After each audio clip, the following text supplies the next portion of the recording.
मेरे प्यारे बच्चों, अभी मैं जो बताने वाला हूं उसे सुनकर बहुत सारे बच्चे चौंक जाएंगे। जैसा कि आप सभी को पता होगा, 10th और आईटीआई वालों में जो आपस में कोर्ट केस चल रहा है ग्रुप डी वाली भर्ती को लेकर, उसका जो फैसला है 27 जुलाई को आना था। पहले ही मेरे भाई कोर्ट ने बता दिया था 27 जुलाई को ऐसे ऐसे सुनवाई होगी, परंतु कल 9 अप्रैल को इस फैसले पर कल बातचीत हुई है। अब वो बातचीत किस पॉइंट पर हुई है? वो हुई है अर्ली हियरिंग को लेकर। अब बहुत सारे बच्चे अर्ली हियरिंग क्या है और क्यों इस पॉइंट पर कल बातचीत हुई और इसका क्या फैसला निकल कर आया और इससे बच्चों का कितना फायदा है और किस किस का घाटा है, वो सारी बातचीत होगी। और इस पॉइंट को क्या आईटीआई वाले वकीलों ने रखा है या फिर रखा है 10th वाले वकीलों ने, और किसके पक्ष में जब कल बातचीत हुई तो सिर्फ पॉइंट तो अर्ली हियरिंग था, बट और भी सारी बातचीत हुई है जिससे यह मुद्दा पूरी तरह समझ आ जाता है कि किसके पक्ष में जाता है। पर उस पक्ष को समझने से पहले आपको कुछ बातें समझनी होंगी, जिससे कि मैं कोर्ट केस आप वहां पर क्या बातचीत हुई उसे आप खुद समझ पाओगे। सबसे पहली चीज मेरे प्यारे बच्चों, आपको यह पता होगा ये मुद्दा क्या है। तो देखिए, ग्रुप डी की भर्ती का मुद्दा है, ये ग्रुप डी भर्ती वाला मुद्दा है। अब ये मुद्दा क्या है, आप सभी को पता है ग्रुप डी भर्ती जो है 10th बेस्ड निकली है। 10th बेस्ड का मतलब क्या है? कोई भी बच्चा जिसने 10वीं कर रखी है, अब 10वीं तो आईटीआई वालों ने भी कर रखी है, हर वो बच्चा जिसने 10वीं कर रखी है वो इस फॉर्म को भर सकता है। अब 10वीं वाला भी भर सकता है, कहने का मतलब है आईटीआई वाला भी भर सकता है। परंतु यहां पर मुद्दा उठकर आया कि आईटीआई वाले बच्चों ने कहा सिर्फ और सिर्फ ये जो भर्ती है ये 10th बेस नहीं, सिर्फ आईटीआई बेस्ड होनी चाहिए, यानी सिर्फ आईटीआई वाले बच्चों को मौका मिलना चाहिए। अब ऐसा इन्होंने क्यों कहा? क्योंकि शायद इसमें कुछ कमियां रेलवे की संस्थान की रही है, पर हम मेन मुद्दे पर अभी आएंगे, बट थोड़ा थोड़ा बता देता हूं। क्योंकि पिछले 5 साल से रेलवे ने कहा था कि जो भर्ती आएगी वो सिर्फ और सिर्फ आईटीआई वाले बच्चे भर पाएंगे, पर जब नोटिस आता है तो उसमें कह दिया गया कि भर्ती 10th वाले बच्चे भर सकते हैं। अब 10th वाले भरने का मतलब ये नहीं है कि आईटीआई वाले नहीं भर सकते। भाई आईटीआई जिसने करी है इसका मतलब उसने 10th भी कर रखी होगी, यानी कहने का मतलब है अब जो नोटिस आया उसके अकॉर्डिंग 10th वाले भी और आईटीआई वाले भी, यानी सभी बच्चे फॉर्म भर सकते हैं। अब दिक्कत क्या आती है मेरे भाई? दिक्कत ये आती है, आईटीआई वालों को लगता है कि यार इससे बहुत ज्यादा भीड़ हो जाएगी और कहीं ना कहीं सिलेक्शन लेने में दिक्कत आएगी, बहुत ज्यादा कंपटीशन हो जाएगा। वैसे ऐसा सोचना गलत था, क्योंकि आप समझिए आपने आईटीआई करी है तो आप 10th वालों से वैसे ही होशियार हो, टेक्निकली और मेंटली भी, बट कोई नहीं, इनका ऐसा सोचना सही भी था किसी हद तक और गलत भी था बहुत ज्यादा। तो आईटीआई वालों ने देखिए जो भी सोचा हो, इन्होंने एक वकील करा अपने पक्ष से। अब होता क्या है, इतने सारे बच्चे होते हैं, 20-25 लाख बच्चे, सब ने 100-150 भी करते हैं, तो बहुत पैसा इकट्ठा हो जाता है, जिस वजह से बहुत ही ज्यादा मजबूत वकील इनको मिल जाता है आईटीआई वालों को। और मैं इस जो मुद्दे को पूरा न्यूट्रल होकर बताऊंगा, न्यूट्रल यानी ना मैं 10th वालों की तरफ से बोलूंगा ना आईटीआई वालों की तरफ से, पर जो कल 9 अप्रैल को बातचीत हुई है उसमें किसके पक्ष में बात गई है वो बात भी यहां पर रख दूंगा, और क्यों उनके पक्ष में गई है, जो कि पहले लग रहा था किसी और पक्ष में जा रही है, जो आपको सब कुछ यहां से पता लगेगा। मैं न्यूट्रल होकर बात करूंगा, मेरे लिए दोनों ही बराबर स्टूडेंट्स हैं, किसी के साथ ऐसा नहीं है। तो देखिए मेरे भाई, आईटीआई होगी एक तरफ, एक होगी 10th वाले। अब आईटीआई वालों ने एक अच्छा वकील करा, इन्होंने एक लॉयर करा, ठीक है। अब ऐसा नहीं है, अब 10th वालों की तरफ से कौन लड़ेगा? कोई नहीं लड़ने वाला था, बट हाँ रेलवे वालों ने एक अपनी तरफ से यहां पर वकील रखा। रेलवे वालों ने, जो कि आप इसे सरकारी वकील कह सकते हो, रेलवे ने यहां पर एक लॉयर रखा जिसे आप सरकारी वकील कह सकते हो। अब होता क्या है मेरे प्यारे बच्चों, आप समझिए ये लॉयर जिसको एक अच्छी अगर पैसे या अच्छा पैसा मिल दो, हम ये इस बात पे कोई चर्चा नहीं कर सकते, बट आप मान लीजिए एक अच्छा वकील यहाँ पर था, यानी कहीं ना कहीं एक मतलब अच्छी फीस भी गई होगी अगर लॉयर के पास, तो उसने पूरा इस तरह के पॉइंट्स को निकाला जिससे कि इस भर्ती को रोककर कहीं ना कहीं आईटीआई वालों के पक्ष में किया जा सके। तो जब पहली हियरिंग होती है तो सारी की सारी हियरिंग से समझ आता है कि यार ये ना कहीं आईटीआई का पक्ष बहुत मजबूत है। जितने पॉइंट हमने आपको पिछली वीडियोस में दिखाए हैं वहां से पहली हियरिंग में यही समझ आता है। फिर उन्होंने कहा यार अगली हियरिंग होगी, शायद 28 मार्च वगैरह का डेट दिया गया था, उस दिन होगी।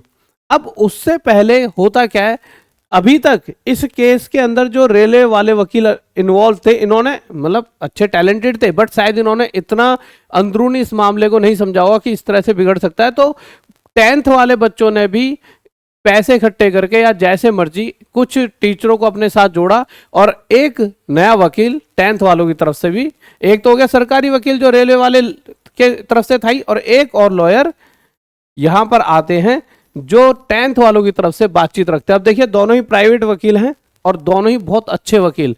अभी तक क्या था कि एक सरकारी वकील थे 10th वालों की तरफ से, परंतु जैसे यहां पर ये लॉयर आते हैं और अपनी बात को तड़ तड़ तड़ तड़ रखते हैं, जैसा कि वहां पर हमारे बहुत सारे मित्र भी थे तो उन्होंने बताया कि जिस तरह से इन्होंने बातें रखी, यहां इनके पास अब कोई भी, मतलब इन्होंने अपनी बात तो रखी बट ये पक्ष थोड़ा सा कमजोर नजर आया इनकी। जब वहां पर बातचीत हुई कि भाई जब नोटिस आया उसमें तो 10th ही था, ये था वो था, और ये सारी बातचीत होते होते कहीं ना कहीं ये पूरा का पूरा फैसला ना बदल गया। नहीं तो शायद 28 तारीख को ही फैसला आ जाता आईटीआई वालों के पक्ष में, और साथ में यहाँ पे 10th वालों के पास रेलवे की पावर है। अब ये 10th वालों का मतलब ये है कि सिर्फ 10th वाले नहीं है, ये आईटीआई वाले भी है। ये जो लड़ाई यहाँ पे हो रही है 10th और आईटीआई दोनों के लिए हो रही है कि ये भर्ती दोनों के लिए है, और यहाँ पर ये लड़ाई जो सिर्फ हो रही है सिर्फ ये भर्ती आईटीआई वालों के लिए होगी, इस तरह की लड़ाई थी। तो अब पक्ष यहाँ पर मजबूत नजर आने लगा। और उसके बाद एक अगली हियरिंग की बात होती है, शायद 26 मई वगैरह या कुछ बात हुई थी, फिर उसको चेंज करा गया और 26 जुलाई तक वो बात पहुंच गई। यानी ये पक्ष जो है ना इतना मजबूत दिखा कि 26 जुलाई तक बात पहुंच गई और पूरी तरह बता दिया गया कि भाई अब शायद इसी बेस पर भर्तियां आएंगी। यहां पर कुछ चीजें गड़बड़ हुई। वो गड़बड़ क्या हुई, देखिए 26 जुलाई बहुत दूर है। अब होना क्या था, आईटीआई वालों ने सिर्फ इतना सोचा होगा कि यार केस खेलेंगे और हम जीत जाएंगे, पर उन्हें यह नहीं पता था कि इन केसों में तारीख पे तारीख मिलती है और 26 जुलाई तक वेट करने का मतलब है आप एक बहुत लंबे समय तक वेट करने वाले हो। और उसके बाद मेरे भाई, उसके बाद भी आपको ये नहीं पता कि आपके पक्ष में फैसला आएगा भी या नहीं आएगा, शायद अगली डेट मिल जाए। क्योंकि फैसला आना होता तो 28 मार्च को ही आ जाता भाई। बातचीत तो सारे के डॉक्यूमेंट तो तब भी दिखा दिए गए थे, बहुत बड़ा तो कोई केस है नहीं, 4 5 6 7 डॉक्यूमेंट है, कोई नई चीज तो है नहीं कि जो ऐसी हर रोज नोटिस आते हो तो आपके सामने आते ही रहते हैं, कोई ऐसी चीज है नहीं जो ना पता हो। तो मेरे भाई, और होता भी क्या, देखिए जज जो होते हैं उन पे बहुत सारे केस होते हैं, उनको नहीं पता होता कि आपके साथ क्या चल रहा है। तो सबसे जरूरी होता है कि वकील अपनी बात कैसे रख रहा है। शायद शुरुआत में इन्होंने बहुत अच्छी तरह रखी बात, बट जब 10th वालों ने भी एक वकील करा, यानी 10th वालों के साथ कुछ टीचर मिले और उन्होंने वकील करा, तो उन्होंने और अच्छे से रखी। जहां ये बात ऐसी समझ आई कि नहीं इतना आसान नहीं है, क्योंकि नोटिस में ही 10th बताया गया था, तो रेलवे का पक्ष भी मजबूत आया और ये बात 26 जुलाई तक पहुंच गई। पर इस बात से बहुत ज्यादा घाटा होता है आईटीआई वालों को, क्योंकि अब उन्हें 26 जुलाई तक वेट करना और उसके बाद भी उन्हें नहीं पता कि 26 जुलाई के बाद ये बात कहां तक पहुंचेगी। तो आईटीआई वालों ने, शायद सभी बच्चों ने ये सोचा, क्योंकि जैसे मुझ पे मैसेज आते हैं तो बच्चों ने ये सोचा होगा कि यार कैसे भी जल्दी से सुनवाई हो जाए अब, और ये भर्ती कहीं ना कहीं 10th के ही बेस पर हो जाए। भाई 10th बेस में भी आईटीआई वाले पेपर तो दे पाएंगे। और अब क्या हो रहा है, अब तो मेरे भाई ना तो 10th वालों को ही मौका मिल रहा, तो ना ही आईटीआई वालों को, और हो सकता है 1-2 साल ऐसे ही चीजें खिंच जाए। तो शायद कोई भी बात रही हो तो इन्होंने अपने लॉयर पे शायद थोड़ा सा जोर डाला हो कि सर ऐसा करो, ये चीज जल्दी से जल्दी हो जाए, 26 जुलाई बहुत दूर है। भाई इंसान वेट करते करते आधा पागल हो जाता है। तो मेरे भाई आईटीआई वाले जो वकील है, उन्होंने कल 9 अप्रैल को फिर से वो कोर्ट पहुंचते हैं और इसी फैसले पर फिर से बातचीत होती है। 2-3-4 बातचीत होती है, उसमें एक बातचीत होती है अर्ली हियरिंग की, कि सर जो ये 26 जुलाई तक का मुद्दा है इसे थोड़ा जल्दी कर लीजिए। अब आप समझिए केस करना आपको कितना आसान लगा। आपने किसके खिलाफ लड़ाई करी, अपने ही खिलाफ लड़ाई करी कि हमको ही सब मिल जाए, सारी चीज हमें ही मिल जाए। आईटीआई वालों की कह रहा हूं, जबकि मैंने पहले दिन कहा था मेरे भाई 2 ग्रुप बन गए टीचरों के, ये जबकि एक ग्रुप होना चाहिए था और लड़ाई होनी चाहिए थी, वैकेंसीज इंक्रीज होनी चाहिए। और लड़ाई किस बातचीत की हो गई कि मेरे भाई कि हमारी, ये सिर्फ हमारी भर्ती होनी चाहिए या फिर हमारी। और यहां सीधा सीधा फायदा कहीं ना कहीं रेलवे को भी हो रहा है। भाई जहां रेलवे को अगले साल फिर से वैकेंसी निकालनी पड़ती, अब 1-2 साल तो इस तरह से चीजें खींची जा सकती हैं, कहीं ना कहीं तारीख पे तारीख वाला मामला भी हो सकता है। तो आईटीआई वालों को खुद अपने जो लॉयर साहब है उन्हें समझाना चाहिए कि सर हम इस केस को वापस ले लेते हैं, जैसे चल रहा है वैसे ही सही है, क्योंकि अगर आप पड़े रहे तो इससे निकलकर कुछ आने वाला नहीं है। यही यहां पर बातचीत भी हुई। अर्ली हियरिंग की जब इन्होंने बात करी तो इनकी बात को पूरी तरह नकार दिया गया, नहीं अर्ली हियरिंग नहीं हुई। यहीं से पता लग रहा है कि इनकी बातों को अब सीरियस नहीं लिया जा रहा। अब हो सकता है वो रेलवे का प्रेशर हो या जो भी प्रेशर हो या जो केस है वो इतना मजबूत शायद आईटीआई तरफ से ना नजर आ रहा हो, और आ भी रहा हो तो बहुत लंबी चीजें खिंच जाएंगी। हाँ, जब ये रेलवे के पक्ष में जाएगा तभी ये जल्दी सुनवाई हो पाएगी, आप इस बात को समझ के रहिए। और वहां पर फिर उसके बाद और भी बहुत सारी बातचीत हुई, तो उसमें उन्होंने सारी चीजें बताई कि मेरे भाई ऐसे है वैसे है, और कहीं ना कहीं ये केस 10th वालों के पक्ष में ज्यादा दिखाई दे रहा है। और देखिए, पक्ष किसी के में भी हो, कहीं ना कहीं अगर नहीं, देखिए फैसला आ जाता है तो अच्छी बात है, और फैसला लटके रहेगा तो बहुत दुख है। अब हम कल को कहेंगे एक और नोटिस आ जाएगा, भाई इस बार तो आईटीआई के पक्ष में, फिर अगली बार नोटिस आएगा इस बार तो 10th के पक्ष में। पर उस 10th और आईटीआई के पक्ष का फायदा क्या है, जब अगर आपकी डेट आगे खिसकती जाए, और ये जो 30-32 हजार जो भी वैकेंसीज हैं, इन पर बहुत लंबे समय के बाद वैकेंसियां, मतलब कहीं ना कहीं भर्ती हो, जो पिछली बार तो रेलवे की तरफ से दिक्कत हुई, इस बार बच्चों ने अपने आप अपने पैर पर कुल्हाड़ी मार लिया। तो अभी आपको क्या करना है मेरे प्यारे बच्चों, तो यहां पर कहीं ना कहीं जिस तरह से बातों को नकारा, जो आईटीआई वाले वकील गए उनकी बात को, अर्ली हियरिंग के पॉइंट को खारिज कर दिया, यहां से समझ आता है कि आईटीआई वाले पार्ट को वो ज्यादा सीरियस ले नहीं रहे हैं, और यहां से एक दिक्कत आईटीआई वालों को निकल कर आएगी। आप जब भी देखोगे जितने भी आईटीआई वाले टीचर आपकी तरफ से लड़ रहे हैं, जितने भी आईटीआई वाले टीचर मैं वीडियो देखता हूं, वो कभी भी ये नहीं लगाते पीछे कि आईटीआई वालों को मतलब वो मिले, फैसला मिले। वो क्या लगाते हैं पीछे, यहां पर एक लगा लेगा अपना कोर्स लगा लेगा, और शुरू में ही, और यहां पे भी कोर्स। अब आप समझिए, मैं आप पहले ही कोर्स की बता दूं, ये 999 का बैच है, 799, और बातचीत में क्या कर रहा हूं, आपके फायदे और घाटे की। तो उससे क्या है, आपका यहां पे भी ध्यान जाएगा दोनों कोर्सेज पर, और इससे क्या होगा, आपकी सेल बढ़ेगी। कहने का मतलब यह है कि बच्चा उस चीज को ध्यान ही नहीं दे रहा कि टीचर सिर्फ ये चाहते हैं, चाहे वो 10th की तरफ से लड़ रहे, चाहे आईटीआई तरफ से, ये लड़ाई होती रहे और हमारे कोर्स सेल होते रहे और बच्चा गुमराह होता रहे। कुछ 10th वाले फिर भी मुझे किसी हद तक सही लगते हैं जो आईटीआई के पक्ष से लड़ रहे हैं। देखिए, वो आईटीआई वालों को तो वो अच्छे ही लगेंगे, पर बच्चे आपका बहुत लंबा मैटर खींचने वाला है, आप इस बात को समझिए। सभी दोनों गुट आपस में, दोनों वकील एक दूसरे के साथ बैठे, वो आपकी तरफ से पहल होनी चाहिए, क्योंकि आईटीआई वालों ने केस कराया तो पहल वहीं से हो कि सर कोई दिक्कत नहीं है, हम चाहते हैं कि भर्ती जल्दी से जल्दी हो जाए। कम से कम 2-3 साल में 3 बार मौके मिलेंगे तो आईटीआई वालों को भी पास होने का मौका मिल जाए, परंतु शायद अगर भर्ती 3 साल में एक बार हो तो बहुत सारे तैयारी भी छोड़ देंगे। तो अभी तो मैं यही कहूंगा कि मेरे भाई, हर एक टीचर पर आंख बंद करके भरोसा नहीं करना चाहिए। जो भी टीचर जो कुछ कर रहा है वो हमेशा सही नहीं होता। कहने और करने में बहुत फर्क होता है।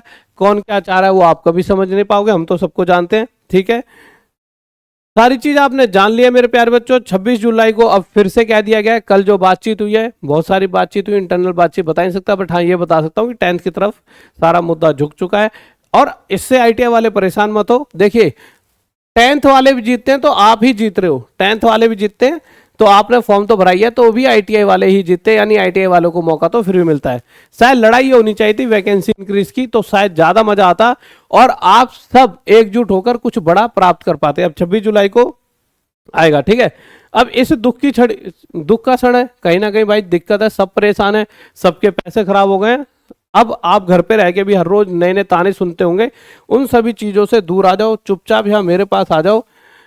सिर्फ 1 रुपए में हम यहाँ पर पूरी ये सारी सुविधाएं दे रहे हैं, पढ़ लो इसको, अपना यहाँ पे स्क्रीनशॉट खींच लो, सारी ये सुविधाएं मिल रही हैं सिर्फ 1 रुपए में। अपनी तैयारी करो, और अगर आपको फिर भी कोई डाउट है कि कैसे कैसे तैयारी करनी है और कैसे कैसे जुड़ सकते हैं गुरुकुल में, तो मेरे भाई ये हमारा नंबर है, इस नंबर पर आप हमसे बातचीत कर सकते हो। और अगर डायरेक्ट आपको, देखिए बातचीत के बाद आपको करना क्या है, वो फोन पे बात कर लो और नहीं कर लो तब भी आपको करना रजिस्ट्रेशन है। उन्हीं बच्चों को हम यहाँ तक बुलाएंगे, जो बच्चा रजिस्ट्रेशन करेगा ऐप के ऊपर जाकर, टॉप तक ऐप पर जाकर रजिस्ट्रेशन करेगा, उसी बच्चे को आपका सिर्फ एक खर्च लिया जाएगा, वो है खाने का खर्च, जिससे कि आप सही तरीके से खाना खाओ और फोकस करके खाना खा के सिर्फ पढ़ाई लिखाई, फिजिकल ट्रेनिंग, रहने का, सब का हम आपको यहाँ पे फ्री दे रहे हैं। सब कुछ मतलब फ्री क्या, 1 रुपये फ्री तो देखिए अच्छी चीज नहीं है, 1 रुपये की दक्षिणा ले रहे हैं आपसे, ठीक है।